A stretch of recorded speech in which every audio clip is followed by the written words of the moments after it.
سلامونه د یوټیوب ملګرو یو جالب خبر مجيب زدران بیا په ټیم کې وځلېده تاسو ته نن یو ښه خبر لرم او یو خواشینونکی خبر ښه خبر دا ده بیګا افغانستان د ویسټ انډیز په وړاندې خپله دوهمه لوبه د سیریز هم وګټله او سیریز په خپل نامه کړ ویسټ انډیزي لوبغاړو 9 منډو په توپیر سره افغانستان ته لوبه وبایلله افغانستان ورته 190 ټارګټ ورکړی و ویسټ انډیزي لوبغاړي په 18 اوورو کې ټول راټول شول د بیټینګ په برخه کې صدیق الله اتل او درویش رسولي ښه بیټینګ وکړ او د بالینګ په برخه کې مجيب زدران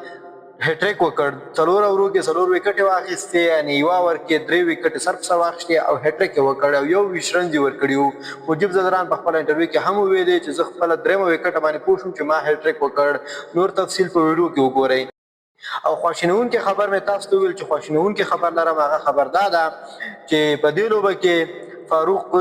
لالا هم راپورته کړی و ګلبدین هم راپورته کړی و خو ضیا شریفي او احمد ضی لالا یې نه راجي کړي نو زمونږ ټیم پاس بالرانو ته ډېر ضرورت لري په سپینر بالرانو باندې خو زمونږ ټیم چې ده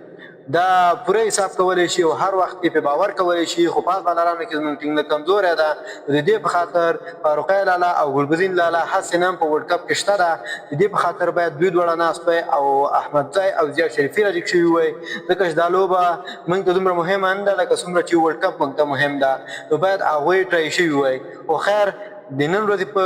د 22 تاریخ په لوبه کې دا هیله لرو چې احمد ضی او ضیا شریفي انشاءالله ولوبېږي نو که زموږ ویډیو مو خوښه شوي وي شېر یې کړئ چینل سره سبسکرايب کړئ او ویډیو در سره لایک کړئ ډېره مننه تر څو چې زموږ نوې ویډیو اول ته تاسو ضرور رسېږي